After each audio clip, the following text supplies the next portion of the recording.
So,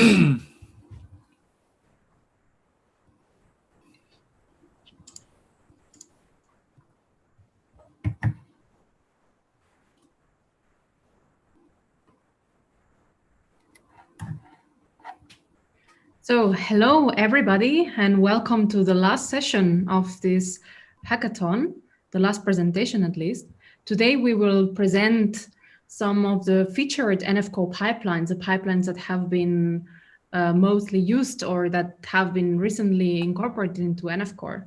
First, Maxime Garcia will introduce us to SAREC, a workflow for detecting germline and thematic mutations in whole genome sequencing and whole exome sequencing. Then Alex Pelza will follow with an introduction to the RNA-seq pipeline, and Harshil Patel will introduce us to the viral recon pipeline, the newly added pipeline that has been a contribution of him and NF Core to sequencing for, the SARS-CoV-2 new virus. So we are excited about this and also about Björn Gruning's talk afterwards about biocontainers and Bioconda. So welcome, Maxime, and we look forward to SAREC's introduction. Thank you. So, yes, I'm going to talk about SAREC. I would like to thank Gisela and everyone over there for giving me the opportunity to present SAREC here. So I work at the Swedish Childhood Tumor Biobank in Sweden, in Stockholm. I do also sit all the time within SciLife Lab, which is a national center for molecular bioscience in Sweden. And I'm working closely with National Genomics Infrastructure. And we are also collaborating quite closely with NBIS, which is another infrastructure, but very specific for bioinformatics. And I think for me as a bioinformatician, and I think for this whole community, reproducibility is very central. And that was very what was in our mind when we decided to start SAREC. So what is SAREC? SAREC, it's a park, a national park in northern Sweden, which is very a very complicated landscape. And we figured that such a landscape was a good analogy for the genomic landscape that we wanted to explore. So that's why our pipeline has the name SAREC. And SAREC, yes, and every release of SAREC is based on a place within the national park. So that's why we have this very fancy release name and not the usual release name that you can find in the other pipelines. So SAREC, it's an open source Nextflow pipeline that we started at NGI in collaboration with NBIS and with support for Bernd Tumorbanken. Since we are in NF Core, we've got plenty of other developers that are helping us. I think I can talk about plenty of developers from Cubic and from other institutes as well. I'll mention that in my next presentation, but yes, this is an old one, so sorry about that. So it's written in Nextflow. I don't think there's any need for any introduction on that slide, so let's go to the other one. So SAREC has multiple flavors. You can analyze normal sample with just the germline part of SAREC, or you can analyze tumor in a normal pair with SAREC somatic. And SAREC works for whole genome sequencing, whole exome sequencing, or also targeted sequencing. So within SAREC, it's fairly simple.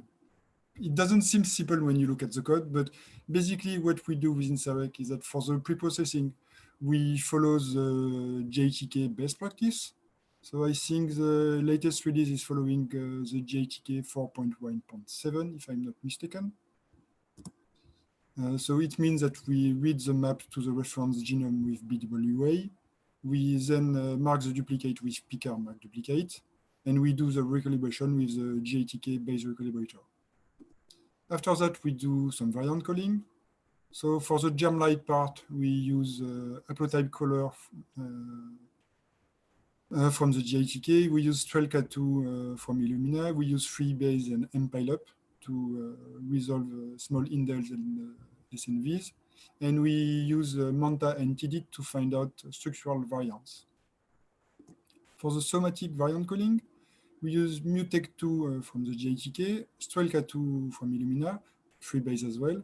We discover the structural variant with Manta. We assess the sample heterogeneity, ploidy, and copy number variation with ASCAT and Control Freak. And we do have information about the microsatellite instability with MSI sensor. Then from the variant calling, we do some annotation using VIP and SNP effect, so which give us access to plenty of different databases. And then, of course, we are gathering all the different reports from all the different tools into a final multi-QC report. So this is our workflow in a more explainable figure. I guess you've seen this one lately. What we are working on also at the moment is trying to work on prioritization. So that will be one of the future developments that we're trying to work. The idea is to be able to rank all the variants and to help the clinician figure out which variant could be relevant or not. So that should be coming, I guess, next year or something like that.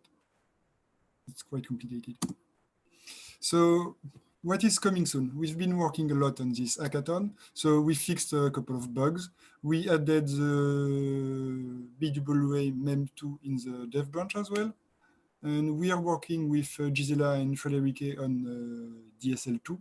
So it is actually quite fun, and I'm very looking forward to that. And I think that will be my big project for the summer. What is coming next as well will be like more tools, trying to have like more downstream pre-processing of the final VCF file, and maybe also a connection to Scout, which is a visualization tool that other teams are using here in Sweden. We did use Sarek a lot in Sweden, so this is what I know of. So if other people are using Sarek, do tell me. I will. That's why I will know how many people are using Sarek. But for us within the biobank, we are using Sarek to analyze all our tumor and normal sample. At NGI, we use that to process all the normal samples and the tumor normal pairs. And it was also used to analyze 10,000 normal sample from the SWIGEN dataset. And we are working with GMS, Genome Medicine Sweden, to figure out some tools to analyze cancer sample as well. So that's a development that I'm looking forward to. We do have an article that we published earlier this year in F1000 Research. It has been approved by 2 peer reviews, so we were quite happy with that. If you want to get involved, you know the drill. We're on Slack, we're on GitHub. You already know all the address for that, so that should be fairly simple. Yes, so I would like to thank all the institutes I'm depending from, all the different institutes that are involved within NF-Core, all the contributors that are working on NF-Core as well, and also all the contributors that are working on Sarek. And yes, if you have any question, I'm here to answer.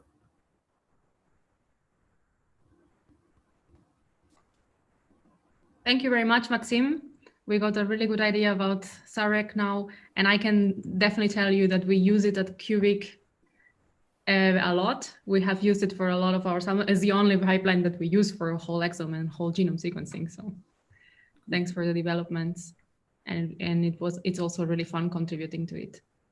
So Phil Ewells is asking, can you talk about simple genomes? Can I use it on my E. coli?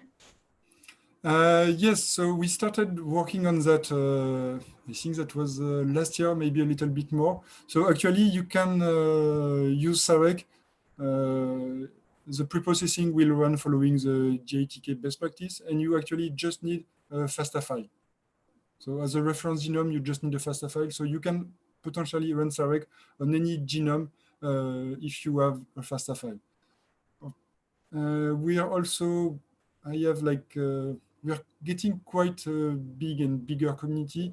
So depending on what people ask us to do, we are adding multiple features like to skip the mark duplicate if you're working with amplicons, to be able to just do the mapping step and then do the variant calling from the BAM that are just map.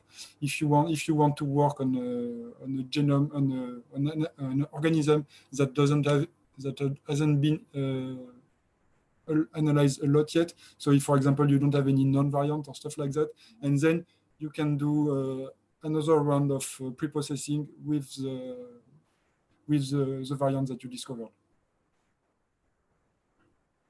So we are working on stuff like that. So if you have any other features that you want to ask, don't hesitate to put out some issues and stuff. What about if we want to use another species that is not right now supported, but is part of iGenomes? Is it? I think we added all of this, most of the species that were within iGenome, because you basically just need the FASTA file. So I think I added all the FASTA files that were on iGenome on Sarek, but I haven't tested everything because I don't have data for every organism. Perfect. That's great. So what if I want to use Cention? What is Cention again? Okay, so Cention is a proprietary solution that they claim that they can give you the same result as GATK best practice and BWA, but with faster response time, with a faster preprocessing. We do use that for clinical setting at the biobank. So I did enable the usage of Cention within Sarek. Basically, we currently have like two parallel chain of processes that can run with Cention or without Cention. But to run Cention, you need to have Cention installed on the machine that you're running Sarek on. For us, on our own server, it's installed with a module system, and we use NF-core config repository to have a specific config for Sarek for our own cluster that load the module for Cention. So it can be done if anyone else has access to Cention. I can help them do a specific config profile for that, and that way anyone can use it as well. Perfect. So you just add it to the path and then you can just execute the pipeline. Yes, that's fairly simple. But I'm guessing that with the BWA MEM2, we will see some improvement as well. And I'm hoping that the difference will be like slightly shorter.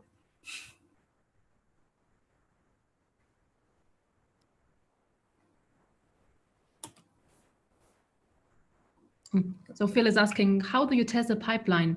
Is it only miniature tests, data sets, or something more?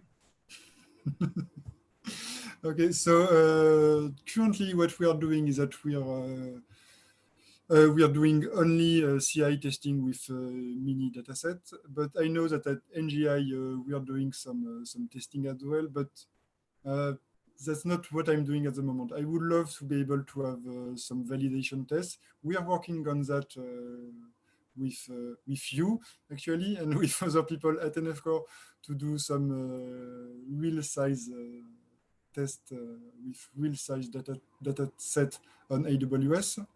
But yes, for the moment, we are still working on that. I think we are getting ready. We just need to figure out which data set to use, actually, I think. Yeah, that's a good reminder from Phil that we should find finally a big data set so we can run full-size tests for. I think maybe we can try genome in the bottle or stuff like that. Yeah, exactly. Or 1,000 genomes, or yeah. Perfect. So thank you very much, Maxime. There seem to be no other further questions, so I would proceed. We could proceed then to the presentation about the RNA-seq pipeline, which Alex Belza will give us an introduction about it today. Okay, I'll stop sharing my screen then. Yeah, perfect.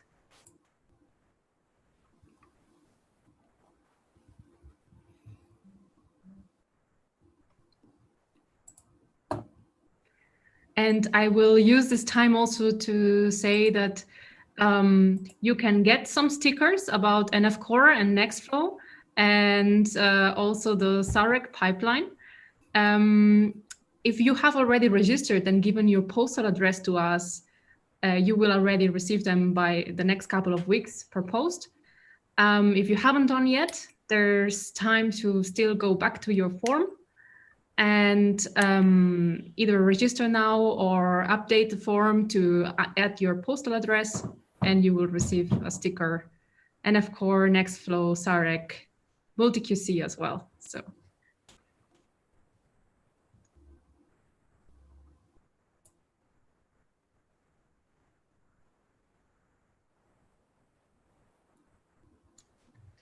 Okay, audio is on. I think should be working. If not, let me know.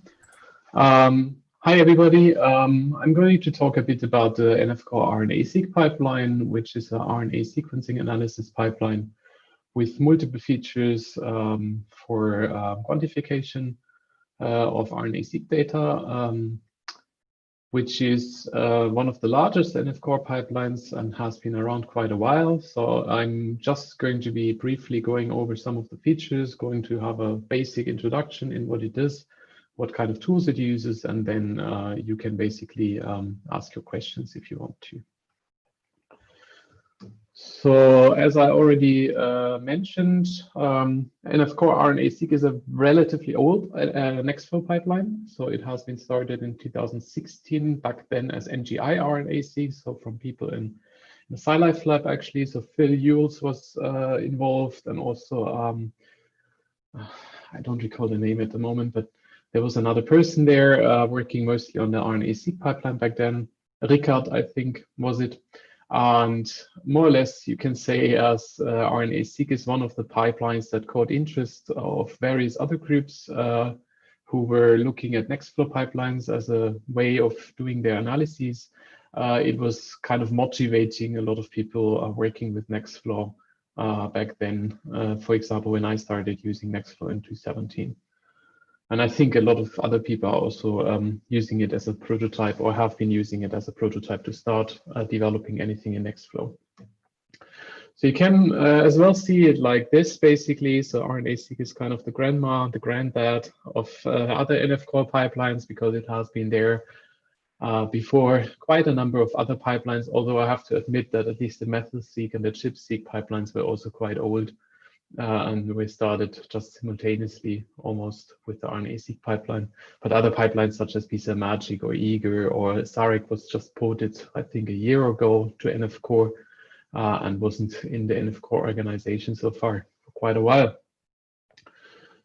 So what does the NF-Core RNA-seq pipeline also show as a distinct thing? Well, it's one of the most used pipelines that we have in NF-Core in general. It's quite well established. A lot of people are running this pipeline across multiple institutions, across multiple centralized communities, lots of end users. So this is one of the pipelines which has a lot of traffic on the NF-Core side. So if you have a look at the NF-Core stats page, for example, have a look at the repo traffic subpage there that you can publicly access. You can see that there is both a lot of committers, there is a lot of people that watch the pipeline, and a lot of repository views as well. So apparently it's a well-defined use case, and a lot of people are actually using the pipeline to do their analyses. That's actually a good thing, because that means it's well tested, well established, and that is for better benefit for everybody, I guess. A bad thing about that is it's also involving a quite active development community, and the pipeline is historically a quite complex pipeline. There have been lots of additions to the pipeline recently, some new mappers, for example, new special features. So adding new special features to an existing pipeline might actually break behavior that others were relying on. So we have had, unfortunately, a couple of cases where this happened in the past. So the hope is that this will all get a bit better once we may jump on the DSL version 2 train and make the pipeline a little bit more modularizable, because then we hopefully have a little bit less work in maintaining this pipeline anymore. Because at the moment, I think the code base is quite complicated nowadays because of this legacy scripting involved. So the pipeline features a couple of steps for pre-processing. So basically that involves a quality check using FastQC and some trimming with TrimGalore. And then the main part of the pipeline consists of the pseudo alignment or alignment. So this part here, the Salmon part here, was just added last year, in I think last summer actually, in 2019. Whereas these features here, star, HiSet 2, and the feature counts and string type part have been around for a couple of years now. So, but a lot of people were requesting using some pseudo alignment method as well.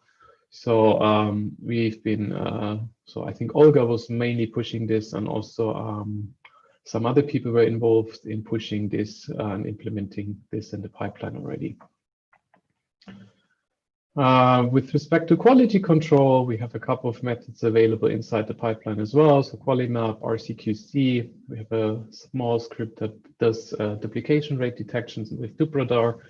We have a couple of tools that do some basic HR analysis to just check whether samples, for example, cluster together or show some outlier behavior. We have sequencing library estimation using PreSeq. And of course, we have, like most of the NF Core pipelines, a nice little multi-QC output report in the end of the pipeline, which could probably also use some more detailed tuning nowadays with new features of multi-QC.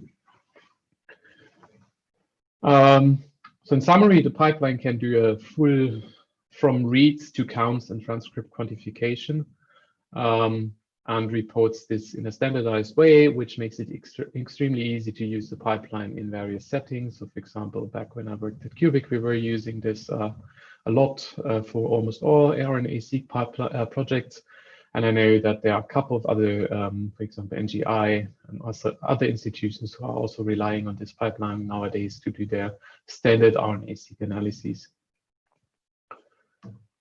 Some of the next steps that are, I think, somewhat in line next. So one thing that I personally thought would be nice to do in the next couple of months maybe is improving the backlog, and also fixing and documenting longer standing issues. We have kind of a couple of these that have been open for years now. Some of them might not even be up to date anymore because they've been bug reports for a previous version that has now anyways been faded out, or that is not even a bug anymore in one of the newer releases. Some of the code we use in this pipeline is not up to the newest Nextflow features anymore. So there's some stuff that needs a bit of an extra love, let's say. And there's been discussions about also allowing a design input file, like, for example, ATAC-seq, ChIP-seq, and Zarek, and some eager pipelines also do, to enable more steps. For example, there was a discussion to run some preliminary differential gene expression analysis in the pipeline, like a very basic one, or at least provide a script that can be used for that. And there's some discussions on actually integrating that as well. As RNA-seq is so much used across multiple institutions, there was also kind of a discussion about integration of RefGenie in one of the upcoming versions, which will probably have to wait until we push that forward in the NF Core tools. And the only thing that is also missing is a full-size testing for RNA-seq. Currently, we just test with a very small E. coli or yeast, I think, sample, but the hope is that we also can run some full-size RNA-seq test data to also identify potential issues in the pipeline a bit more easily in the future. And finally, one of the biggest points I think that will make the pipeline a bit less complicated is the move to DSL version 2, so that we can strip out certain functionality and keep that modularized, so that users can also help developing on a certain aspect of the pipeline without breaking the overall pipeline in general, which will hopefully make the entire code base a little bit less cluttered. So whenever you want, of course, like with all NF Core pipelines, get involved. The code is all open source on GitHub. You can join the Slack. There's a separate channel for RNA-seq. And as you can see down there, there's already 29 people who contributed in some way to the pipeline, some with documentation, some with a lot of code, some with just minor additions. No matter what you want to add, just feel free and contribute. We're always happy to review. Unfortunately, there is no such person like a main developer, but a couple of people are kind of trying to keep up with open pull requests and trying to review and help out where this is possible. But yeah, as it's an open source project, please be aware of that. We're not doing this all in our main work time. So that's an overview about the institutions using it and the contributors. And if there's some questions on the pipeline, please shoot. Thanks. Thank you very much, Alex, for this introduction to the RNA-seq pipeline. It's a pipeline that many institutions are using. We are also using it a lot here at QUIC, and it's a lifesaver. So we do have some questions from the audience. Phil asks, could you please mention the UMI support? Yes, so there is an open pull request actually adding UMI support to the RNA-seq pipeline.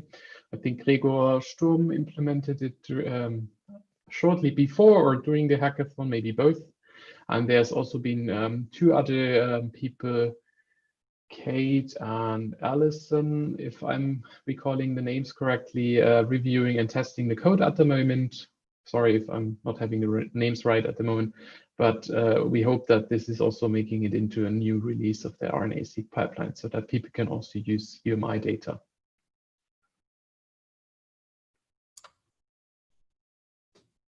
Perfect. Thanks a lot. It will be great.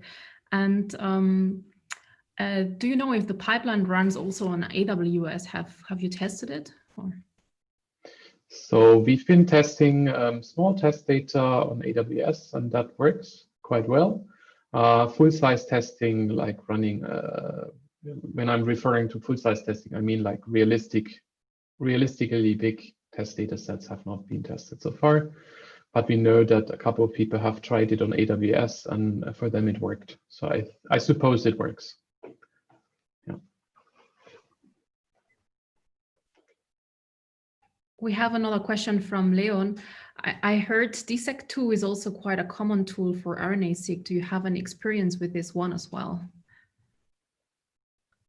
I guess that could be more referred to a possible downstream analysis, differential expression analysis with DSEC2. Yes, so there is quite an, I think, still somewhat ongoing discussion on the RNA-seq GitHub repository in a separate issue of whether we should also include downstream processing in the pipeline. I'm not sure about how we actually, what's kind of the current status of this.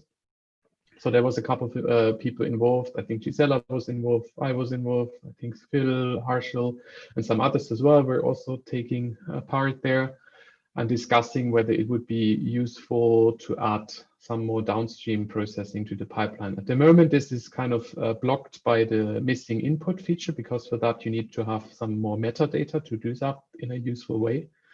Once this is implemented once this input feature is implemented, we could potentially add something using these scripts. That would be possible in general. But I think there's no such thing as a discussion solution at the moment, or a result, whether this will be implemented or not. But we're always happy if we hear about use cases. Yes, exactly. We were discussing about it in an issue as well. I can also point the people to this issue in the end. But we were even discussing having it as a separate pipeline, not to mix it with the RNA-seq pipeline, or now with BSL-2, even another workflow as part of the RNA-seq pipeline. That could also be a possibility. But yeah, this is still a bit under discussion, how to include it. We have another question from Paul. Is there a similar my-RNA-seq pipeline, so microRNA-seq pipeline in NF-core? At the moment, I don't think we have something like that, no. I'm not aware of any. Maybe others from core team can comment on that, but I'm not aware of any at the moment. So there is the smRNA-seq, so small RNA-seq pipeline. Phil commented. So okay, one would need to use one would need to see for which kind of analysis this one is needed. But Phil mentions that they use this pipeline for my microRNA analysis. Okay.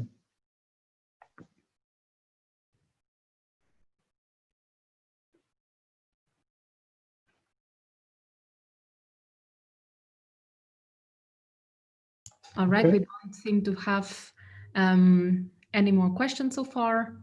Oh, fun fact from Phil. So they have been running 61,327 samples so far with the RNA-seq pipeline and counting. So it's definitely a well-tested one. Yeah, I would think so. We should also have these numbers, I think, some point. Yeah, cool. Yeah. So thank you very much, Alex. Thank you. With this, we will move to the talk by... Stop screen sharing. Yeah, you can stop screen sharing if you like. And we can move to the talk by Harshil Patel on viral recon.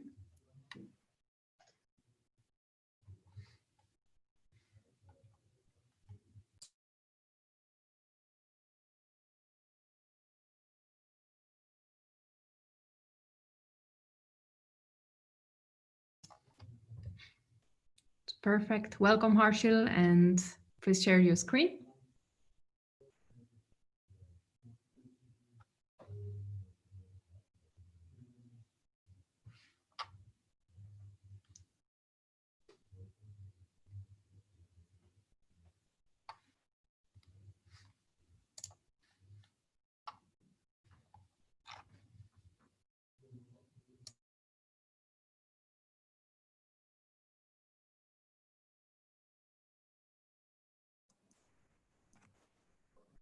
Thank you. Sorry, I couldn't unmute myself.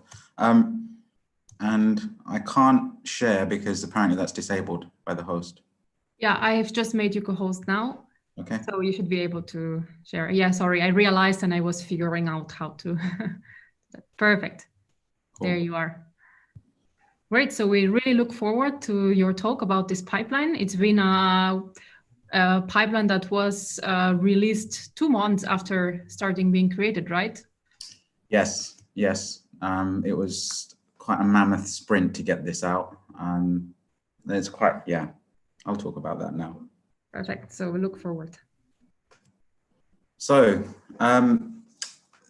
this pipeline was, the work really started on this towards the end of March when COVID was becoming a bit of a pest in the UK and around Europe mainly.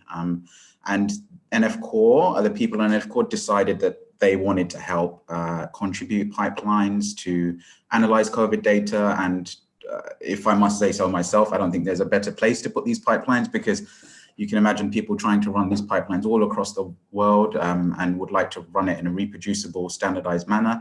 And so we thought we would attempt to contribute to the effort for analyzing COVID data. We started off with a bit of haste, creating a couple of pipelines, which we then have deleted. The main reason for that was that we didn't really have any domain experts, domain knowledge, and it's very difficult to develop pipelines like this without having people who know what they're doing. And most NF Core pipelines already have this, if not all of them. Otherwise, the pipeline just doesn't work. So luckily, Michael Huer at the time put us in touch with Sarai, Miguel, and Sara from Busk in Spain. And they had already written a couple of Nextflow pipelines to do this. They are, I believe, part of a surveillance unit in Spain, looking at outbreaks and other things in Spain. So we decided that we would port their pipelines. Luckily, they already had a couple of pipelines to do this. One was for assembly, the other one was for variant calling. And so we decided after a very quick chat, they were up for it and they said, yes, let's do this. And so we got together and started developing this pipeline on the 30th of March. So the pipeline was, to summarize, a pipeline was being developed to do de novo assembly on viral sequences and also to call variants or look for mutations in the virus. And it was developed specifically for Illumina sequencing data. So this could be data coming from real clinical samples, directly from clinical samples, or it could be based on enrichment protocols like the ARTIC protocol. So after 2 months of madness, we finally released the first version of this. We ported both of their pipelines into a single pipeline. And we then ended up with 3 variant calling routes. So we've got 3 variant callers. We're using VARSCAN, IVAR, and BCF tools. And we're also using 4 different assembly algorithms. So we're using SPADES, MetaSPADES, Unicycler, and Minia. And so this just gives the user more flexibility in terms of calling variants and doing assembly. As some of you may already know, you get quite differing results depending on which algorithm you choose. And so we decided to give the user the options. And to the right there are the people that were involved in the first release. And so thank you all for contributing and getting involved and helping out. There are also a number of other things we added to the pipeline which are more generically applicable, like SRA, ENA, and GEO type download. So as you know, if you use a Nextflow pipeline, there's a from SRA method that allows you to do this, but there are a couple of limitations that we found that warranted maybe writing a custom script. So this took a while. Jose was involved in this, and we wrote a custom script which actually works really well now, and we can do MD5 sum checks and other stuff within the pipeline, downloading this data. So the pipeline can be used directly with SRA, ENA, and GEO IDs as well. So you don't have to download it beforehand. There was a variant graph generation process added in, and this came from help, I guess, from Eric and Michael to add this in. It's apparently quite a big thing at the moment. We also use this pipeline to, so on NF Core, what we're trying to do is not only test the pipelines on small data, but also on large data, as Alex just mentioned in the previous talk. And this pipeline really was the first one where we stress tested our AWS GitHub Actions and stuff on real full-size data. And so Gisela and I got involved and done quite a lot of work to get things working for that, which was really cool. And the pipeline was also written in a very flexible way. So there are extensive options in the pipeline. You can literally run one process within that pipeline if you use all of the correct skip values. So we tried to make it as flexible as possible. And another thing that I think are really proud of, well, I am, is that we added a lot of custom metrics into the MultiQC report, and Phil, Alex helped with this a lot before the last MultiQC release, to add in modules we could use for this pipeline. And so if I take you to the report here in the browser, you can see it's quite an extensive MultiQC report. And we're able to then add in some metrics that are just relevant to give you a good enough summary of the pipeline results at the top of the report. For example, this was quite tricky, but in the end, the way that I decided to implement it was to run MultiQC once, let MultiQC do all the heavy lifting and parsing of all of the information we needed, and then write a separate script that parsed the files that MultiQC dumped, the YAML files, and then run MultiQC again to inject this back into the report. So it was really interesting, really cool. But again, this also can be something that can be used for other pipelines as well. So you may not want 1,000 metrics being, thrown at you. You may just want, a select set of metrics that help you assess how good the quality of the data is. And that's what you can use this for. So if I go back to my presentation.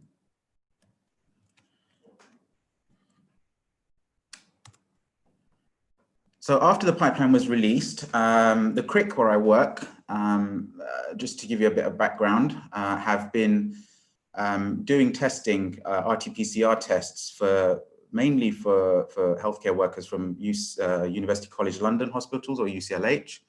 And they started doing this quite early on when the government was still trying to figure out what time it was. And so this was led mainly by some amazing scientists we have at the CRIC, Charlie Swanton, Sonia Gandhi, Steve Gamblin, Jerome Nicot, who's the head of sequencing at the CRIC. And they decided that they wanted to help with the effort and test healthcare workers. And they set up an entire pipeline within 2 weeks. And given the fact that reagents weren't available at the time, they decided to make them in-house. So they've been doing this now for healthcare workers. They still are, have this pipeline running, but we also now are using it to do weekly staff testing in-house, which is great within the CRIC. And so far we've got 1,000 positive samples from approximately 50,000 tests that they've performed. And the idea would be with that at the moment is that the CRIC would like to submit those 1,000 positive samples to COG UK, which is more of a nationwide initiative to track the evolution of the virus and also to track whether the outbreaks are due to local or coming from abroad, for example. And the way you do that is by looking at mutations in the virus. And they've done an amazing job setting up this infrastructure as well. And they've sequenced up to date now 35,000 viruses, but I think that might be an underestimate. And so the idea was that the CRIC would upload these samples to COG UK. And the initial plan was to sequence a small set of samples on the Illumina MiSeq using the Arctic Amplicon protocol, which is quite a popular protocol that's used for this. And for those that don't know what it is, this is a screenshot of IGV showing the reads mapped to the COVID virus. So this is actually real data. And this from the second track at the bottom, you can kind of see you've got staggered primers that cover the entire genome. And the idea behind this is that you essentially are able to then enrich by using these primers for the viral sequences. Because a lot of the time you can imagine when you take swabs or any biological samples, the viral RNA or DNA is actually in quite low abundance. And so you need some way of enriching it. And the Arctic primers are one way of doing that, essentially. So for transparency, once we had the data for those 100 samples, these are the parameters I used to run the pipeline. So one quite neat thing here is the NXF work variable I'm using. And I'm not sure if many people know this or use this, but it's quite cool to be able to output the work directory in a separate Scratch space if you have one available. And this just makes things easier to deal with in terms of tidying data up and keeping things slimmer. So our working area is actually snapshotted, and we don't want the work directory to be snapshotted as well, so we can output in a separate Scratch space because it's just intermediate files. And so this was the command that I used to run the pipeline. And this was the config that I use for the genome. It's just nice to be able to bury away all of these things because they can be reused in exactly the same way. And so this is just me specifying that I'd like to use this version of the reference, this version of the amplicon file and a local Kraken database as well. So one interesting case, I'm going to try and give you some biology here as well. One interesting case was that we had a couple of samples that were from a health worker who tested positive, and then a couple of months later tested positive again, whilst testing negative in between. And so there was interest in figuring out whether this healthcare worker actually contracted a new virus or new strain of the virus or had the same virus. But you can imagine it's quite odd that the virus just is there, disappears, and then comes back again. And so this was quite an interesting case. When we ran the pipeline, by default, the pipeline has a threshold for calling variants. So we have a lower threshold, which I believe is 0.2 or something, and a 0.25, and a higher level of 0.75. And what that essentially means is, if you look at any particular base in the genome of the virus, what proportion of that base is a mutation or the mutation that you're looking at? And so because the virus has only got one strand of RNA, you can assume that any mutations would show up with a frequency of close to 1. And so we use a threshold of 0.75 to say that, okay, this is a high confidence set of SNPs and indels if they are present at that allele frequency. However, it turned out when we looked at the data that there were some SNPs, as you can see in that table, there were some SNPs that were indeed common. However, there were a few that weren't agreeing across the samples. And this obviously raised some questions.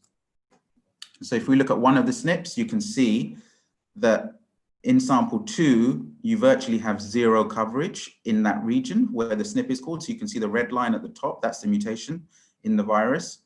But if you look in the second track, there are no reads covering that location. And this, it turned out, was because the sample had a low CT score. So the CT score indicates how many cycles of PCR you need to do to get a certain amount of virus, I believe. And the higher that is, the lower quality the sample is. And the second sample was essentially a lower quality sample. And so you can see genome-wide that the coverage isn't as good with the amplicons. And then if we zoom in, you can see that red bar, which indicates that amplicon is also cut out. So these were all plots and figures we decided to add in after the first release to improve the pipeline and to help troubleshoot these things. And so these are now generated by default by the pipeline. And so there's nothing you can really do about that. If you don't have coverage in that region, then you can't call a SNP there. We also added some other plots. So this is a heat map across all of the samples. And you can see at the intersection of those two samples, there's a blue bar there, which shows that there's low coverage. And again, this is really helpful to just look at the data straight away and to see, for example, which amplicons have low coverage and have dropped out and what the quality of the samples are like. So you, for example, the samples at the bottom, the 4 samples at the bottom, which are heavily blue, there's very little that we'll be able to do with that data. And that's low quality sample. There's not really much you can do about that. There was one SNP, however, where there is a discrepancy. So you can see the red bar in sample 2 at the bottom, but you can't see it in sample 1. This would need further validation, but it could be down to the fact that the sample 2 is lower quality, and so you've introduced a mutation, something that looks like a real mutation due to things like PCR or other things. Or it could just be, the fact that the sample was poor. So this needs to be looked into more, but it's definitely interesting. The insertion that was called in one sample and not the other is actually in both samples, it turns out. So you can see now this is, I think, a 9 base pair or a 6 base pair insertion. And it turns out that it's actually in both samples, and this has actually been observed in other samples around the world. And so it appears that this indel is real, but the reason it wasn't called in one of the samples is because if you look at the reads, if you look at the what you would say is masked portion of the reads, you can see that they've been soft clipped off. And the reason is because the indel is at the end of the read. And so this now is more of an alignment issue. It's the reason it's there is because if the indel is at the end of the read, there isn't enough flanking bases there to be able to map that indel correctly. And so these get masked and that indel doesn't get called. And so it has a lower allele frequency that doesn't pass the 0.75 threshold that we use. And so then what happens is that it doesn't get detected. And this also, I guess, highlights the importance of actually looking at your indels and SNPs that you get in a genome browser to validate whether they're real or not. And so after all of this work, you know, in collaboration mainly with Jerome from the sequencing facility, Robert, Richard helped a lot from the group with all of the plots, and Angus, my boss, we managed to get another release of Viral Recon out with adding all of these plots and also adding functionality to intersect the variants across multiple callers. And so what that allows you to do is see how consistently the variant is called across all three callers, so VARSCAN, IVAR, and VCF tools. I also added in a neat little bit there to the pipeline, which I pinched a lot of the code from Phil's work on the RNA-seq pipeline. And the idea behind that would be that ignoring samples that had fewer than a certain amount of mapped reads to the viral genome, because we don't know the quality of the samples coming in, you can create a massive sample sheet, for example, run the pipeline, and then the pipeline just fails because if you have poor quality samples where you don't get any mapping, then the pipeline will just die when it gets to bow tie or something, or downstream when it tries to sort the BAM file. And so to avoid that, we added in this min mapped reads parameter, which looks at the number of reads. So it takes the bow tie flagstat output, looks at the number of reads that you get. And then if it's less than a given threshold, then it just stops running anything downstream on the pipelines. And this just means the pipeline breaks less, given the fact that we expect poor quality samples coming in. So some future plans definitely need some DSL2 implementation here. There are a lot of processes that are reused all over the place, given the fact that we're running 3 assemblers and, 3 variant callers, 4 assemblers. The downstream processes after those steps are pretty much the same. And so it'd be amazing to get a DSL2 implementation. Given the fact that we needed to get this pipeline out as quickly as possible, we didn't really do any resource benchmarking, but it would be nice to do that. We have obviously stress tested the pipeline quite a lot on small, large, medium data sets, and it does work. So it'd be nice to refine this a little bit more. We're also working with Anton and Dimitri from the St. Petersburg State University, who are the main authors of SPADES. And so they're now on our Slack and helping out and stuff. And they've written a new Corona SPADES assembler, which is specific to the outbreak. And the reason is because they were finding that the assemblies coming out of SPADES were broken a lot of the time, or generate too many contigs, and they wanted to refine it within the context of Corona SPADES. So recently, I think Anton and Sarai managed to get a single continuous contig from an assembly, which is really, really cool for the virus. So yeah, we'll work on that and adding that into the pipeline. Also some talk with Artem from the Ceratus project, who are trying to scan, mass scan the entire, I believe the SRA database to look for unknown coronaviruses and known coronaviruses, and they're interested in using the assembly steps in the pipeline to do this. And so hopefully we'll do some work on that in the future. And yes, thank you all for listening. I'd like to thank the NF Core community for coming together. This is really a good example of where a lot of people that just put their hands up and got involved in the pipeline because they decided it would be important to do this. The Nextflow community, as always, Paolo, Evan, and everyone else there. The CRIC COVID-19 Consortium, COG UK, CRIC ASF, so Jerome and Robert, who really sort of helped delve and look at the data for us to get this second release out and add all of these lovely plots to the pipeline. My group as well, who are just amazing, and we're managing to get through this together. Richard especially, who helped with the plots, and Angus, who's working with me now on uploading all of this data to COG UK. And last but not least, Gisela and Rike, who have done an amazing job with this, the organization of this hackathon. And yeah, I'd just like to say thank you to them as a separate note. Thank you.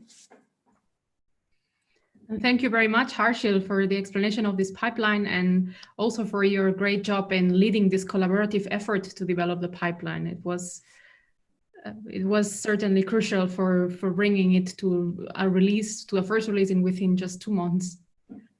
We do have quite some questions by the audience. So some more technical questions from Tan Leviet. What CT value cutoff did you use for including the SARS-CoV-2 samples for sequencing? Good question. So Jerome has actually done a lot of this work. It's amazing what you can do with Excel. I don't have the patience, but he clearly does. So the pipeline generates lots of different metrics. Like I showed you in that multi-QC report, you get those metrics in the report, but there's also a flat file where you can import this data in. And so he generated loads of plots that correlate CT with mapping, with variants called, and so on. And I think he's having discussions with UCL and others and Imperial possibly to figure out what cutoff to use. But off the top of my head, I would say 30, I think 30, between 20 and 30 anyway. Anything that has a higher CT value is pointless sequencing because it's just too poor quality, and so it's a waste of money and time. Okay, perfect. Thanks a lot. And if you'd like to know the exact value, I'm sure. Yeah, we can talk it out in the pipeline. Yeah. Another question by Paul: can the viral recon pipeline be used for discovering novel virus genomes?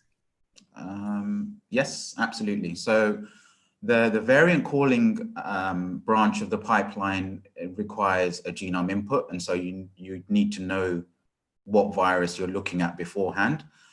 However, the assembly steps can be used for that. At the moment, they're more geared towards looking, refining the assemblies for just the SARS-CoV-2 virus, but the assembly can generate as many viral contigs as you want, essentially. So the contigs that the assemblers generate can have other viruses in it. We just decide to focus the downstream steps on SARS-CoV-2, but you know, there are ways that you can maybe use the contigs that come out of the assemblers and try and you know, look for other viruses or novel viruses, for example. I might just jump in and say we have a couple of other pipelines as well. It depends a lot on the input data that you have, which pipeline is most suitable. But we also have BACAS, which is specifically for assembling bacterial genomes.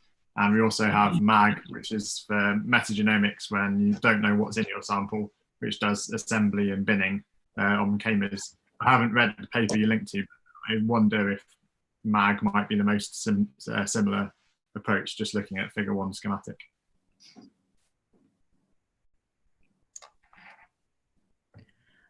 Okay, another question from the audience. So, are there any plans for incorporating Oxford nanopore sequencing into viral recon? So yes, we had discussions about having a nanopore pipeline to do pretty much the same thing right at the beginning as well. But yeah, they sort of fizzled out, and we decided to focus our effort on Illumina stuff because obviously Sarai and Sarah had developed this pipeline and it was already there ready to go. It would be nice to add nanopore pipeline. In fact, we've got an NF-Core Arctic repository, which is one of the pipelines that I said we created in Hastes, which hasn't been worked on for a while now.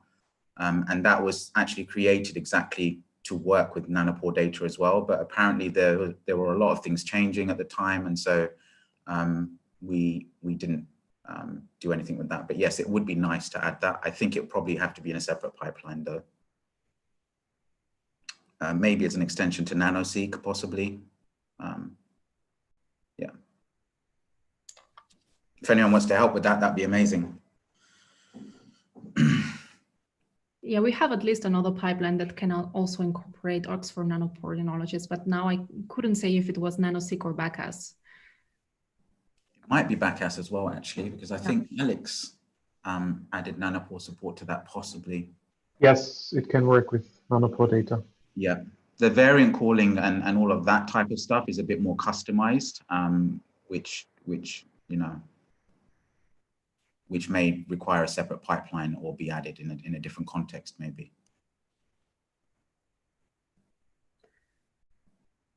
Perfect, thank you very much. So I think also Phil had an additional question. So how come that there were only 1,000 samples submitting to the COG UK strategy, but 36,000 samples were sequenced? Sorry, those figures may have been confusing. So the CRIC has done over 50,000 PCR tests for healthcare workers from UCLH. 1,000 of those had tested positive. And so those are the ones that we would then now follow up and sequence, providing their CT values are good. The 36,000 are the total for COG UK. So that's a separate thing.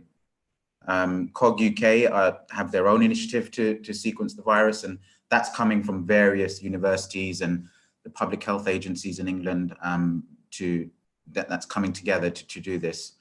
And so they've in total sequenced 36,000, but I'm pretty sure it's more than that. Yeah.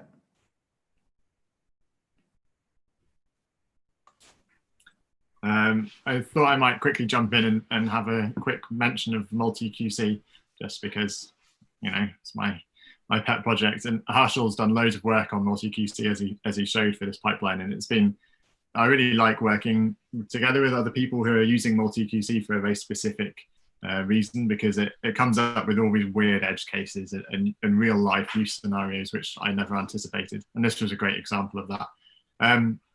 Harshal said how we did it in the end by running multi-QC twice, which works and makes good use of the fact that multi-QC can kind of give a standardized output for any different tool with the same kind of YAML or JSON. But I still don't love that, and I'm hoping we can come up with a better solution in the future. The most custom way to do crazy stuff like this is you can write a multi-QC plugin when you can run any custom arbitrary Python code within multi-QC, which would work brilliantly here. But the downside is that everyone would then need to install that plugin as part of the pipeline, and makes it slightly less portable and stuff. So off the back of this, I've been thinking about new features for multi-QC. So in the future, I'm hoping to refactor multi-QC so that you can use it within a Python script and mess around with its execution in real time without having any custom plugin code. So yeah, stay tuned for that. But yeah, it's been really fun working on multi-QC, or helping you with multi-QC. I was just really impressed with the way that it works. It just works. And yeah, and thank you for adding all of those little things that I needed to get this report together at the time. It's just, yeah, it's all come together really nicely, I think. Happy to help where I can. Perfect. Thank you very much, Harshil. I think we have so far no more questions. So if there are any questions to all of the pipelines that we have presented today, you can also write them to the chat, and we can have the speakers back for answering them. There is, for example, one question to the SAREC pipeline already. So if Maxime would like to also join the discussion, I can ask this question again. And it is, so in SAREC, the pipeline for variant calling, if you are using two mutations, so variant callers, is the annotation performed on common variants or just the individual variants from the individual variant callers?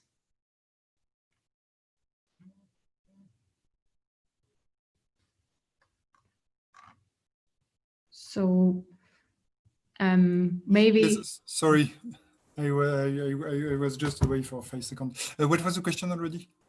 So that so Saba was asking for the pipeline Sarek. So if you are using two different variant colors, is the annotation performed on common variants between those variant colors?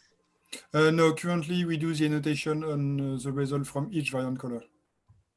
The idea will be like to do some further pre-processing on the VCF file, maybe join them, or maybe get an overlap between them, or maybe get an union or join, but we are not doing that at the moment. Okay, perfect. Thanks for answering. So I think so far there are no more questions for the pipelines. So we would move to the next talk. And I'm delighted to introduce you today to Björn Gröning from, and he will introduce us to Bioconda and biocontainers in his talk today. So welcome, Björn. You should be able to unmute yourself and share your screen with the presentation. Does it work? And we are very much looking forward to hear your talk about Bioconda and biocontainers. Okay. Hey all, I hope you can hear me. Yeah, so I was asked to talk a little bit about packages and containers. So kind of going a step back from workflows and talking about tools and how we can make sure that tools executed anywhere are actually reproducible and also easily deployable. And if we start really from the beginning, I think the usual development is that you have a question, you develop code or you develop a program, and then you try to deploy it. And this step in between developing code and deployment is what is a packaging problem since the beginning of the IT world. So the simplest packaging system that you can imagine is probably a tarball, where we have, I don't know, 40 years back, where we shipping around directories or tarballs, and people needed to compile that on their own. But still, that such a tarball you can think about, a packaging system. But as you can imagine, compiling these stuff, getting it to work on your computer and then maybe on your neighbor's computer is very, very challenging. So this problem is since the beginning of computers, we have this problem. How do we actually install software on a given architecture on a given computer? And you probably know all of these different package managers around. So I kind of consider these entire CPAN, pip, CRAN package managers as very language specific. So more or less every language, every computing language that we know has its own package manager. And then there are these operating system dependent package managers for the Red Hat operating systems, for the Debian-based operating systems, and Alpine and so on. They all have their own package managers as well. But actually for scientific research, we have kind of special needs. And there is no standard available which we could embrace. For example, in Debian, there is a Debian Met community, and they try their best to package a lot of scientific packages for the Debian operating system. But of course, if you are bound to CentOS or some Red Hat system, you cannot use easily the Debian packages. So this is still a problem, or this was still a problem. And a few years back, I think that's now 2016, we had still this problem that it was not easy to deploy software on the cloud, on HPC systems, and so on. And there was also no package manager available where you can think of, this is the right approach for scientific computing. So, I mean, as you know from your Nextflow workflows, these programs are written in all different kind of languages. So we cannot just rely on pip or CPAN or whatever. It also needs to be operating system independent because we are forced to use HPC computers, we are forced to use cloud environments, and they all have probably different operating systems installed. Ideally, you don't need root privileges to install it. So if you know these module system on HPC environments, the normal procedure was to ask your administrator to install you this software as a module, and then you needed to wait a few weeks or months until the software was deployed. And this is a no-go. I mean, you have seen in the talks previously that we have a huge turnaround in developing our tools and workflows, and especially in a pandemic where you need to spin up a workflow in a week to actually process data. You cannot simply wait for installing a software on HPC. So you want to do it on your own, and you want to do it in user space. And for reproducible reasons, you probably want to manage multiple versions of one given software. And I think what we have as a special requirement in bioinformatics, those packages needs to be very easy to maintain. Bioinformaticians are not strictly hardcore computer scientists that know how to compile software efficiently, or that can package software for different architectures and so on. So we need to have an easy to understandable language to maintain all these packages. And last but not least, and this is where we will focus in the second half of the talk, there is also something new was coming up in the last 5-6 years that was called containers. And you can also think about containers just as a different kind of packaging system.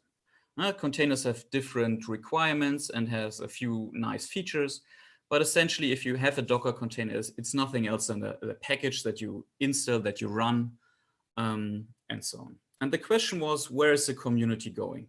How can we address for the computational scientists, for the bioinformaticians, how can we address this problem efficiently? And what was coming up in the 2015, 2016 was a new package manager that was called Conda, which more or less addresses all our needs that we have previously defined. So we actually evaluated a lot of these package managers back at the time. So we also considered Brew, so Brew Linux, Homebrew, and so on, and also other package managers more for HPC like EasyBuild and so on. But finally, we decided to go for Conda for a few reasons. It's very easy to use. So potentially, or there is a potential that actually biologists can use it. It's so easy. And it adheres to all our requirements. So it's independent, it's language independent, it's fast, robust. You can install it on any operating system, or you can use it on any operating system. It ships pre-compiled binaries, so you don't need to compile it on your host system,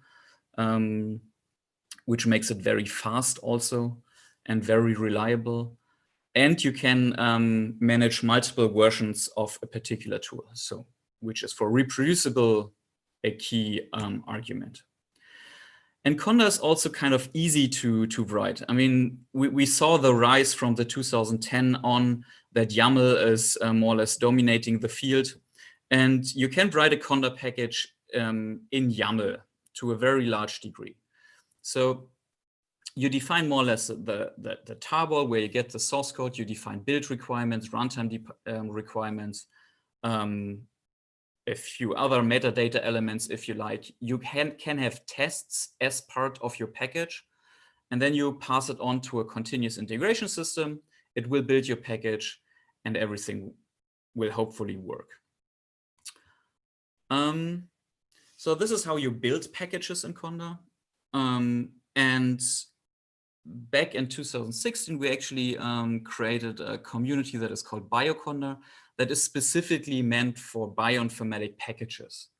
We have nowadays a little bit more like cheminformatics and so on in BioConda, but to a large degree, BioConda is still a bioinformatic package archive where we created a community exactly around that. So creating packages for all the tools that you are using, for example, in your pipelines, and making these builds reproducible. There's also a different community that is called Conda Forge. And we are working with them together. Actually, Bioconda is depending on Conda Forge. Conda Forge is maintaining more or less the entire basic computational stack. So they are maintaining the Ruby, the Python packages, the entire Python ecosystem, all CRAN packages, and so on. And Bioconda is more specialized on the bioconductor packages, on spades, on all the nice utilities that we need to deploy for our workflows. If you're interested on Bioconda, please visit the website. So we have good documentation how you can get started, how you can use these packages, how you can build these packages for various languages. So we build for C++, Rust, Java, Perl, Python, Go. So all these different languages are supported, and we build packages for them. Yeah, you have here a more or less very sophisticated contribution guide that you can use. And as I already said, this community is still growing.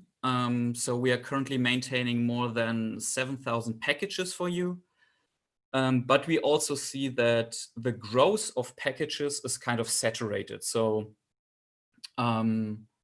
it does not seem that there are many more highly used bioinformatic packages than, let's say, 8,000, 9,000.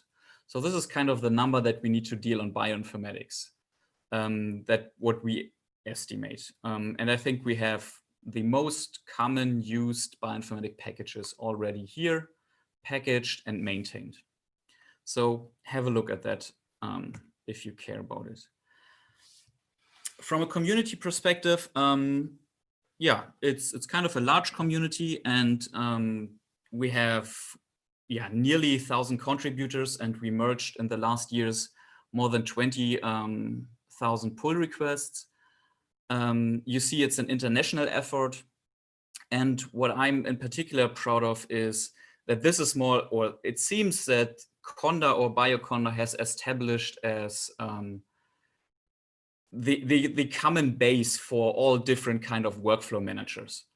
I mean, we all can disagree of different workflow managers, but it seems that at least the most common workflow managers have support for Conda packages or biocontainers in one or the other way. And this is, I think, a very good achievement that brought the entire community, I think, a step further, because we can agree on the package manager level. And at least here, we can ensure that we are all reproducible and that we use the same binaries more or less on different architectures, on different workflow managers across the globe. Yeah, but my talk is also called biocontainers. And so let me talk a little bit about containers and the new cool kid in town. So probably Docker, if you are on an HPC environment, you're probably using more Singularity, I assume, but also Rocket or the native container engine in Linux operating system getting more traction recently. And the question is, how can we actually combine both worlds? So how can we combine that you run your workflow in Singularity containers on an HPC environment, but maybe on Conda, on your developing machine and in the cloud, maybe on Docker. So, and how can we guarantee that no matter which execution engine you are actually using, that the same binary is included and that it's reproducible even across these different kind of technologies? So let's go back to our initial figure where we talked about packaging. And let's assume we now agree that Conda, Bioconda, and the Conda community is kind of the de facto standard at the given time point. Who knows what's in 5 years?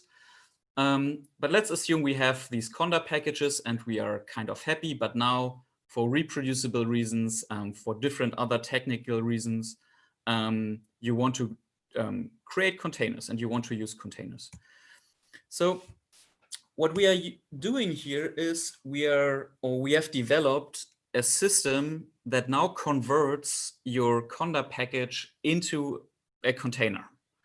And this approach is called layer donning. So we don't use Docker files. This is a complete automatic process where we have a build environment and a runtime environment. And in the build environment, we do more or less a Conda install step. And everything that gets installed into the build environment as an additional layer is just transferred to the runtime engine. So if you have your runtime container, which is just a busy box with 1 megabyte, and you compile SAMtools, for example, which is 10 to 11 megabyte, your final container is 12 megabyte in size. So it's the file size of the container is as minimal as you can get if you use this technology. And one design principle was really that we don't write Docker files.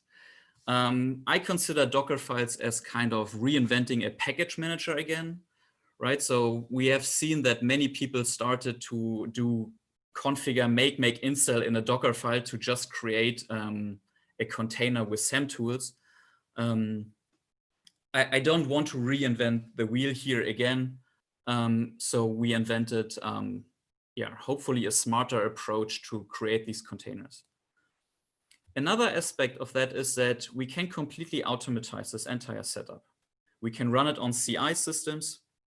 So essentially what you need to do, and this is why my introduction was so much about Conda, if you create a package for Bioconda, you will get nowadays the container for free. And with container, I mean Docker, Singularity, Rocket, so whatever whatever you need. And you don't even know that. So many people just contributing to Bioconda because they want to have a Conda package. And then they are really surprised that, yeah, there's also a Biocontainer now available for your package and so on. Because all of that is really completely automatized and part of our CI system on Bioconda. So over the last years, we have created more than 40,000 containers for roughly 8,000 tools. And as I said, for these different container engines. So how does this automated container build works? And what are the advantages, or what could be the advantages of the Nextflow community? So what I would like to have is that finally we could specify just, I want to have SAMtools in this version and not the entire container path. And Nextflow, for example, or other workflow engines could take this information, just the pure metadata, SAMtools, the version, and do a little bit of magic and figure out if a given container is actually available, if you can download it, which type of container you need. Do you need an ARM container? Do you need a whatever x86 container? Do you need maybe Singularity? Do you need Docker? But this should be part of the engine, so of your workflow engine, of your executing engine. And these hard-coded container paths, I think, are limiting yourself too much. In contrast, if you have just the metadata and you let the engine tweak which container is best suited for a given architecture where you schedule the workflow, you gain way more flexibility. And this is what we are aiming here. So when you build a container, and this is what's happening on the CI infrastructure, but we have also command line utilities for that, you can simply say build SAMtools equals a specific version, run it, and what you will get is actually this container. So this will be automatically created, but you will also get the Singularity stuff and so on. An interesting aspect here is that this name here, which is in bold, is now predictable because it's always the Conda name and the Conda version. So given this annotation, SAMtools 131, your workflow engine can now be smart enough to actually create this container name and just pull it down for you. So this is very, very easy to do. It gets a little bit more tricky if you consider containers with multiple tools inside. So let's assume you need a container with SAM tools and BAT tools in parallel. One question that is still up in the air, and everyone can define best practices here, I guess, but you should really ask, are these multi-tool containers actually needed, or can we decompose workflows in a smarter way? But let's assume you need to have a container with both packages inside. How do you name them? You could name the container SAM tools-BAT tools, but you could also name them BAT tools-SAM tools. So it's not really unique. And what we need to make these metadata idea working and the findability working is actually that we have a unified name scheme. So in the end, what we want is we want to treat containers like kettles, right? We don't want to handcraft containers. We don't really care about the name of the container. We just want to use a container that is deployed somewhere and run our workflows in it. Essentially, you as workflow developer, you should not care about the container. It should just magically work. All what you need to provide is what binaries needs to be there to run my step in my workflow. And this brings us to the big question of findability. So how does a workflow engine can find a given container for you given annotations? And what we developed here is, especially for these multi-tool containers, is a naming scheme that is very trivial in the end, but you don't need to search. You just retrieve or fail. So you don't need to go to the biocontainers registry, or you don't need to go to Docker Hub and search for an arbitrary container that maybe contains your binaries, maybe not, because most of the containers are also just black boxes. You just give the annotation SAM tools 131, and your workflow engine will just pull it down or fail in this step and give you hopefully a meaningful error message. We could also think about to build these containers on the fly, right? So other workflow managers have implemented that already, that if you don't find your container, but you have your conda package, build your container on the fly, ship the container to the cluster, and then execute it inside the container. And what we could also think about, or what I will show you in a minute, is that we can also build containers in advance, for example, by scraping GitHub and looking at all different workflows that are lying around on GitHub, and then creating specialized containers for all of them in advance before they are executed. So to make a long story short, the same step that I showed you with the simple SAM tools container is now also working for these multi-tool containers by simply normalizing the package namespace, hashing these names, the same we do for versions. And what you will get is kind of such a string here. So this is actually your container name. And yes, it's not readable. It's for a human being, it's completely useless. But the point is a little bit that we don't create these containers for human beings. We create them for workflow engines. And workflow engines, on the other hand, can just take this metadata, construct the hash, and just pull the container down without looking up some APIs, without doing some other magic. You just create the hash, you try to pull it down. If you fail, you can build your container locally on demand. And this works quite nicely for a few of our users, at least. And this is kind of what also, is very special in biocontainers, that we try to have this predictable namespace for all your containers, because then workflow engines can just make use of it without you as a developer worrying to find a container where now SAM tools and BED tools are inserted, and this container should be minimal in size and the correct versions and so on. Yeah, so this is more or less the problem which we try to solve here. How can you create such a multi-tool containers? So as I said, the single tool containers are created automatically for you via Bioconda. The multi-tool containers, you just need to create a pull request on GitHub in a special repo. You provide the string here with all your dependencies that you want to have in such a container. And as soon as someone merges a pull request, you will get your container. Oh, sorry. You can even go a step further.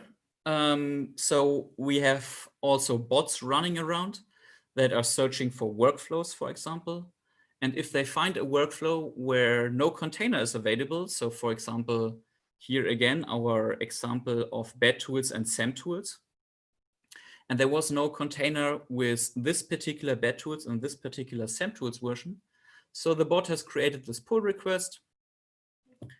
And on merge, the new container was or is then available and can be used by your favorite workflow engine. So a few things about bots, because these bots are everywhere nowadays.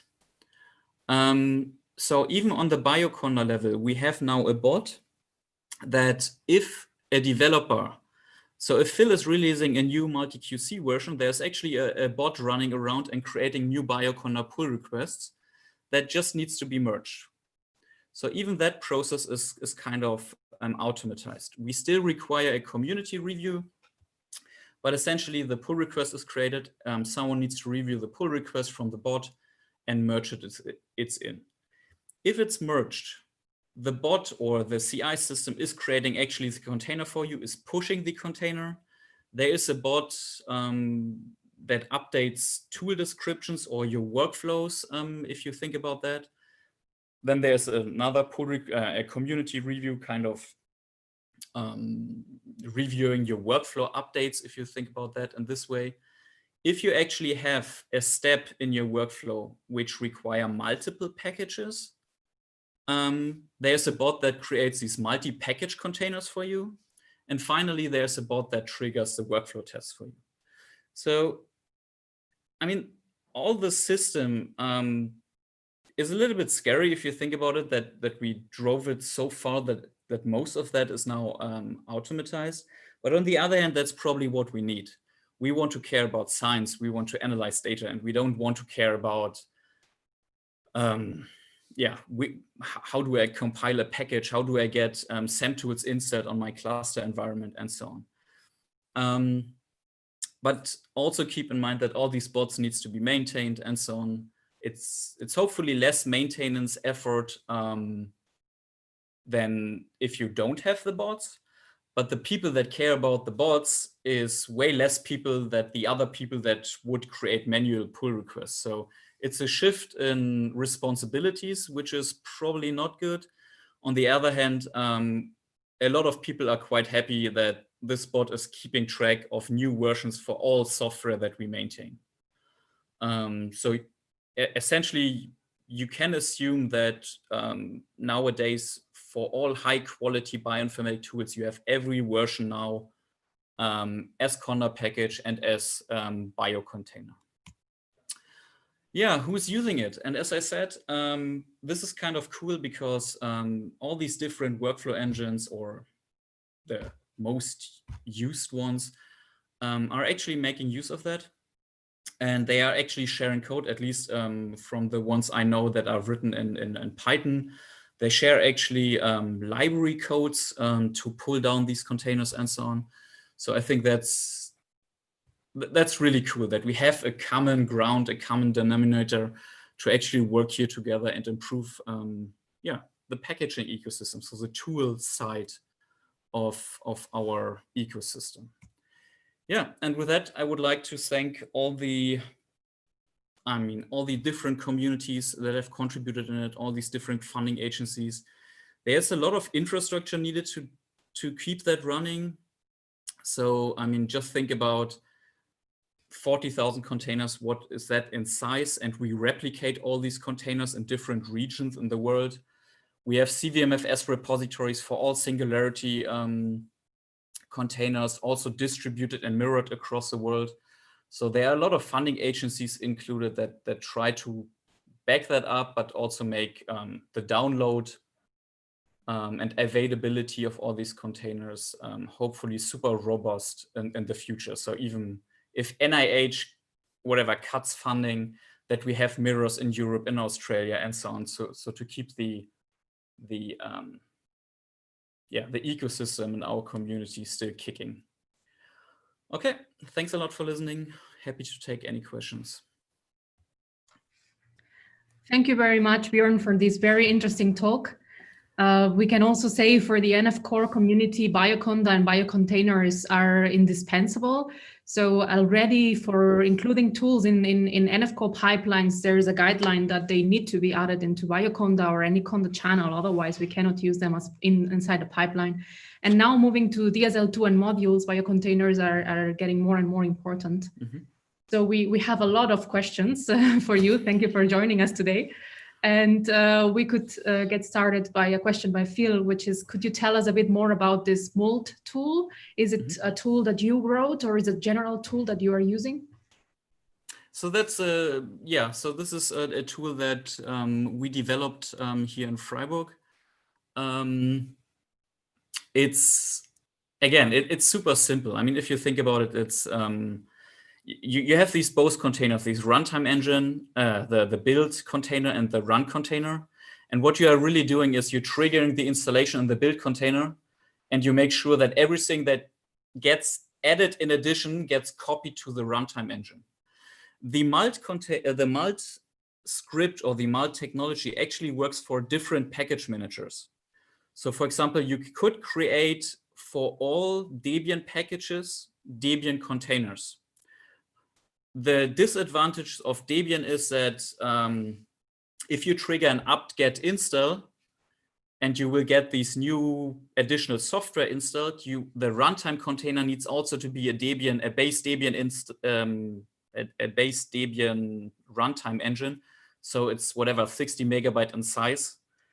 So you will end up with bigger containers in the end, but Mult is in principle, from a technology standpoint, able to use any package manager. And this was the main idea. I don't want to repeat package managing or package creation with Docker. So our initial idea was just take a package manager, just repackage it and distribute it as container.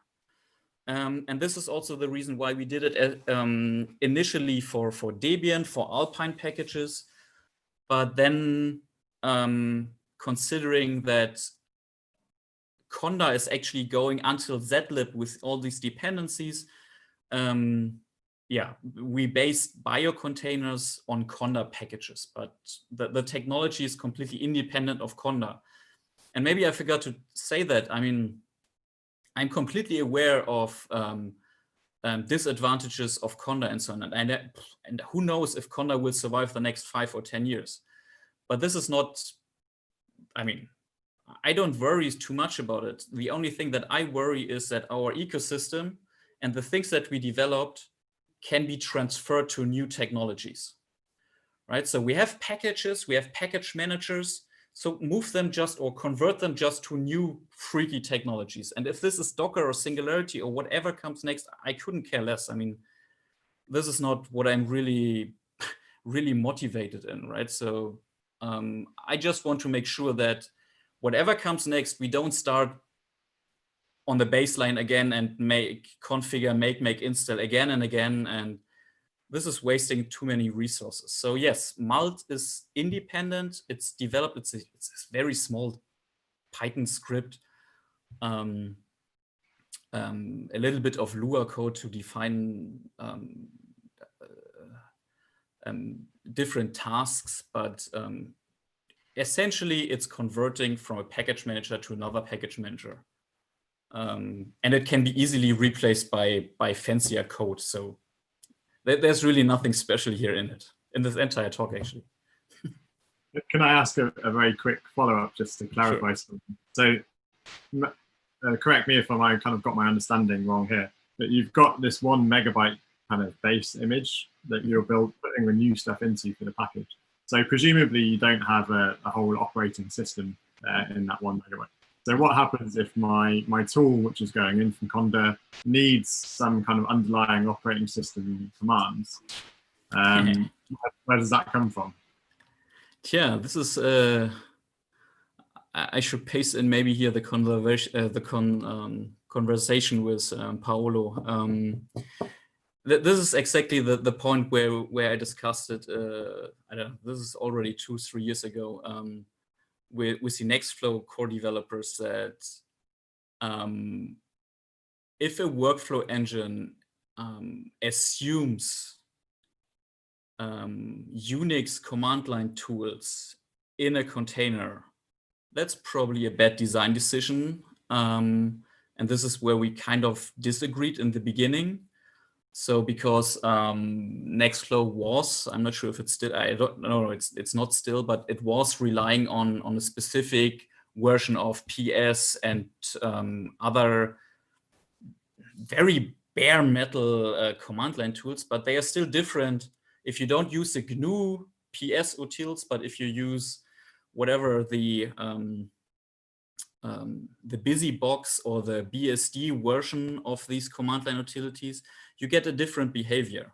So I think if your workflow engine depends on the GNU version of a particular tool, it should actually depend that or declare this dependency, right? Where we are back to these multi-package containers. Yeah? So nowadays you can just define whatever org in this version and or set in this version, but actually define that you are talking about the GNU set version and not the macOS BSD set version. But I think the Nextflow developers fixed that, and this is not an issue anymore. But I'm also thinking, say for example, MultiQC wants to do, I don't know, some kind of base commands. Nextflow is a perfect use case because it's been a problem in the past, but presumably there are plenty of Conda packages which do use underlying system libraries. So they'll have to start declaring those as dependencies. Or? So, I mean, my take on that is the only thing that you can rely on is on bash. And everything else should be defined as dependencies. So if you use set, if you use curl, if you use org, you should define this dependency, because even org changes the syntax of a tool. Set, I mean, there are different set versions running around, and you cannot even use the same set command on OS X and on Linux. So this is, and that's why I'm saying if you use that in MultiQC, you should probably define this dependency, even if it will blow up your container by whatever 10, 20 megabytes. But this is just good for reproducibility. So I know that other workflow engines really just say the only thing that you can assume is bash. And even that was debated for a long time. So. Thank you very much. Yeah, no problem. Yeah, thank you very much. And now that we are talking also about reproducibility and containers, we have a question by Harshil. So how do you ensure reproducibility with multiple builds of the same container if the tag is the same? You get so if you see this container version, you will get here -1, -2, -3. So you have more or less the same that you have in Conda, the build version. You have the same in the container as well. And I talked about these smart way of workflow engines to pull down the container. So it would be smart, I guess, that if you don't specify the build version in your metadata here, that you always retrieve the latest build version until you actually fix a specific build version. But I guess we are all going in the direction that only the latest build version is actually the one that you should use. But yeah. So this is part of the container name. Harshil, actually, we cannot hear you. You are muted. Thank you. That answers the question. Okay, cool. And thank you for all this work. Again, amazing. Yeah, no problem. No problem. All good. Yeah, thank you very much for the clarification on this. Yeah, multi-tool container is something that a lot of people had questions about as well. And I was wondering, so you've shown now an example with 2 tools in a container. Where would be the limits here? I can imagine also you sky's the limit? I mean, the only limits that I can imagine is limits on Key.io and Docker Hub, that your containers at some point so big that we cannot push it to these registries.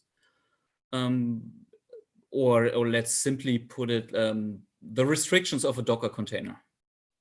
Otherwise, there are no restrictions. I mean, you can just a comma-separated list of all your tools that you want to include and then go for it.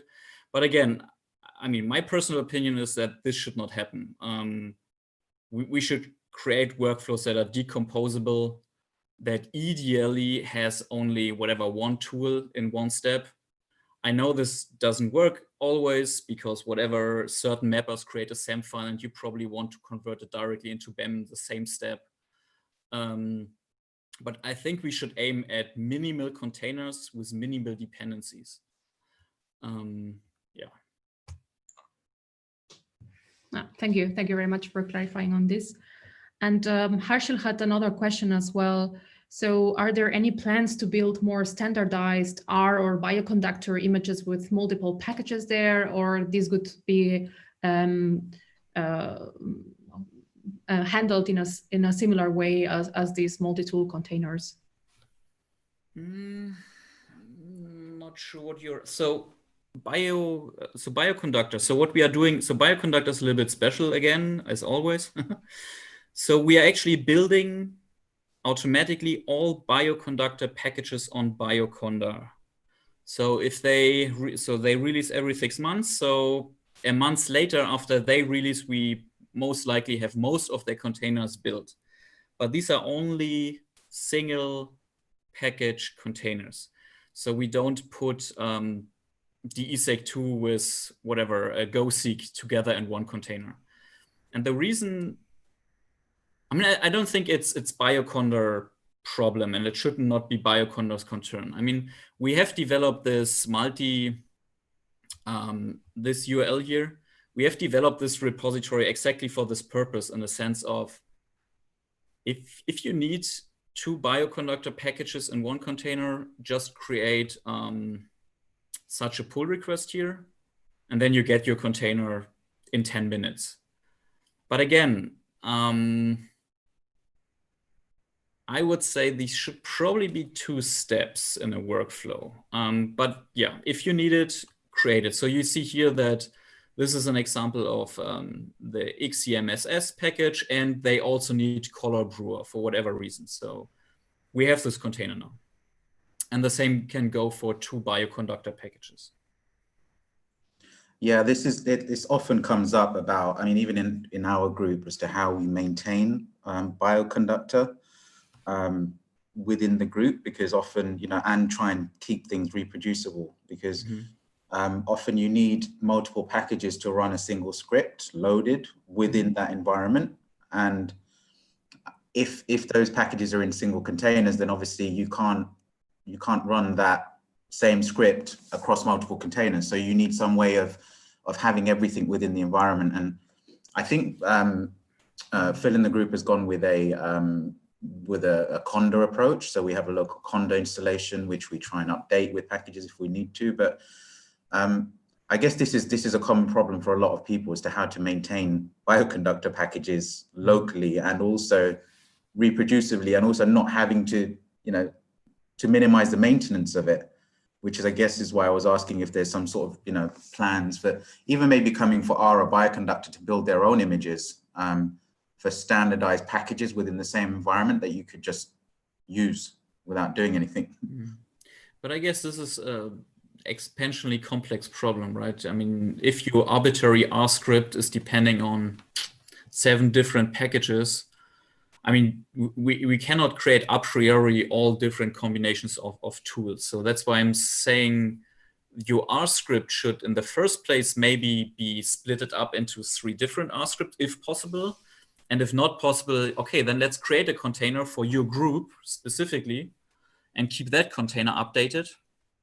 And what I can just recommend is creating also these kind of bots, right? I mean, this bot is really, I mean, we have an allow list that contains a lot of GitHub repositories that we scrape. And if we find a workflow, if we find a tool, in your case, if you find an environment file from your group, you just take it, create a container, and this is more or less a snapshot of your R environment in 2019. And you can treat it like that. I mean, again, everyone is free to use that. We are currently not in a stage where we have the storage problem. So I keep that going and then see how much terabytes we actually produce in the long run. But until now, it doesn't seem to be a problem. So just use it in that way and it should work, hopefully. Cool, thank you. Yeah.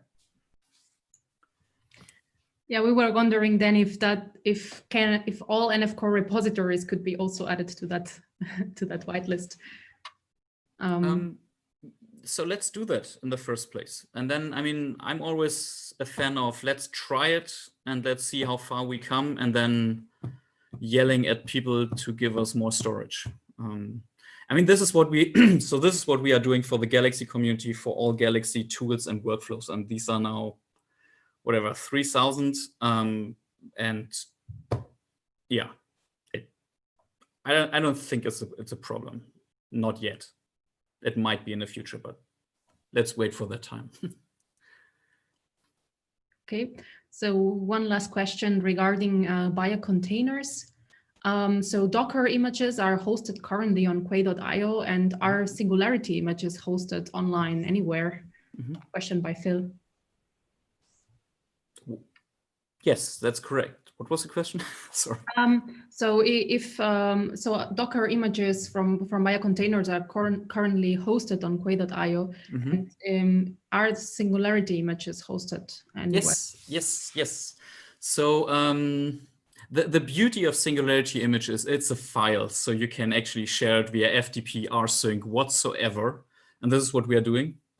So there's an FTP or a very simple web server where you can download all 40,000 images. But I mentioned it briefly. There's a technology that is called CVMFS. I pushed this idea already to the Nextflow developers a few years ago. This is kind of a read-only file system over HTTP, so you don't have any problems to get that into your cloud because it's really just speaking HTTP. And it's mounting a directory over HTTP read-only into your workspace, and you see immediately 40,000 images. But only if you access one image. So only if your Nextflow workflow is actually wanting to run this one image, it gets downloaded and cached. So the first time it's downloaded, the second time you run your workflow, it's already cached and just using it. So I would always recommend to use the CVMFS and working with our community together to kind of shape the ecosystem around the CVMFS mirror. For example, we also share on the CVMFS reference data. I'm not sure how Nextflow community is maintaining reference data, but we use this CVMFS idea for images, for reference data, for databases, and so on. Yeah, and we just mount it in over HTTP. It's a Fuse-backed technology maintained by CERN. And this is actually what I would, at least the hardcore people, look at.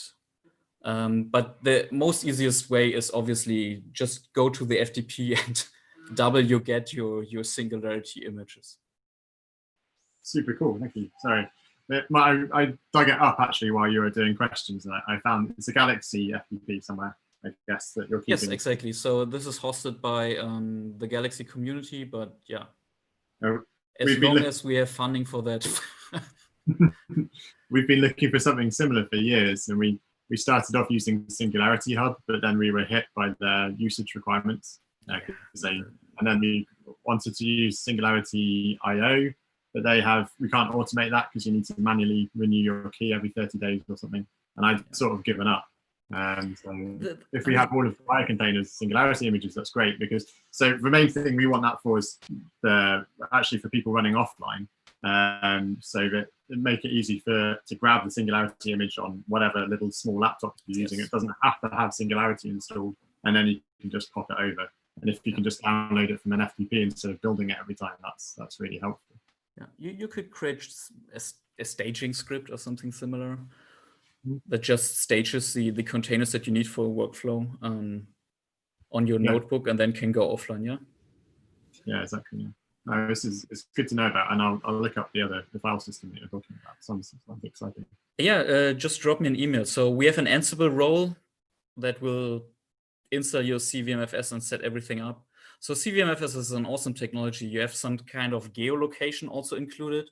So it will actually take the mirror that is locally the nearest to you.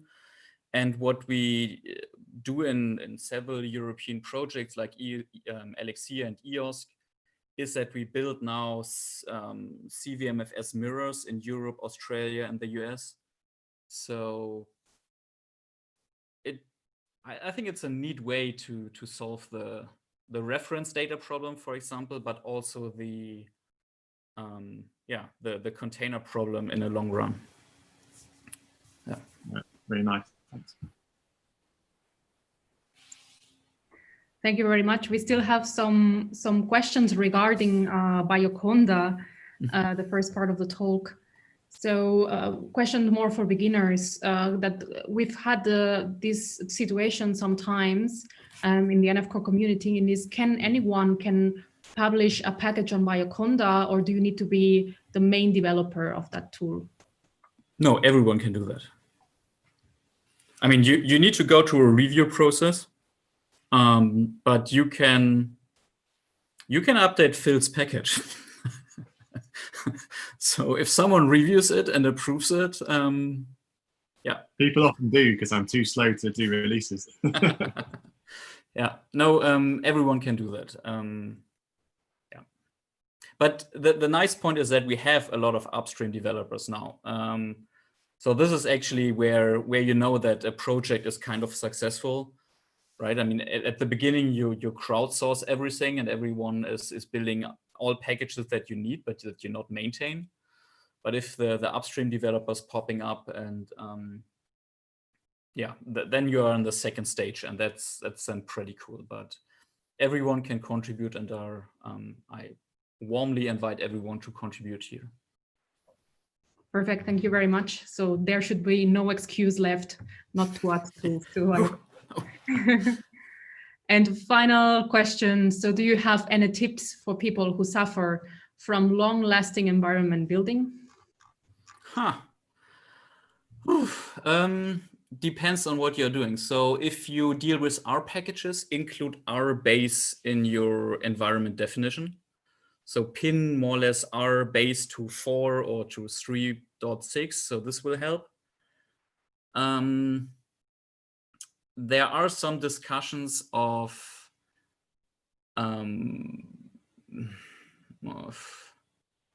so okay, the short answer is there's an issue on Bioconda. The Bioconda issue we also use to communicate to our users and so on. And there is a description of what you can do to actually speed up environment builds. And there are some suggestions, so have a look at that. The long answer is a little bit, we are well aware of the problems. Conda Forge is more or less also driving in the direction of supporting multiple Conda implementations. I mean, Conda is more or less just one implementation of the metadata scheme, and there are other ones like Mamba. And Mamba is way faster than Conda currently. But I wouldn't recommend Mamba yet for beginners. And I personally would like to get the people involved in a table and talk to each other. This is the Condor main developer. So that's actually the Anaconda company that is behind that. talking to the Mamba developers, talking to Conda Forge and BioCondor and so on, to figure out. I don't want to have the separation of whatever different Conda implementations. I would like that everyone works together and improving. But if it's a really urgent problem, look at the issue and try to consider using Mamba. And Mamba from the syntax is the same than Conda, so you can just exchange Conda with Mamba and then do your magic. It still works. And I think SnakeMake, for example, goes a step further and actually now recommends Mamba for their users. Yeah. But at first, if it's R packages, include RBase. That's probably solving your problem already. Yeah, and we know that Perl packages are a nightmare. So we don't have a strong Perl community or anyone that is kind of old enough to understand the Perl packaging system. So if you have Perl packages in your environment, this could also be a reason that yeah, we would need to invest more time in our Perl ecosystem, which we also didn't have the capacity, and the main developers that we have are really not familiar with Perl anymore. So this is a problem. Yeah, sorry, no other answer. But have a look at the issue, and I can probably put it in a chat afterwards. Yeah, thank you very much. I'm sure this will already help us a lot. And thank you in general for the talk. That was really helpful to have this insight into BioConda and biocontainers and how to build these biocontainers and multi-tool containers. So thank you again for coming to the NF Core Hackathon. Mm-hmm. Sure. So with this, we will end up the session of Hackathon Talks today. And we'll see you later today at 4:30 Central European Summer Time for the final hackathon wrap-up.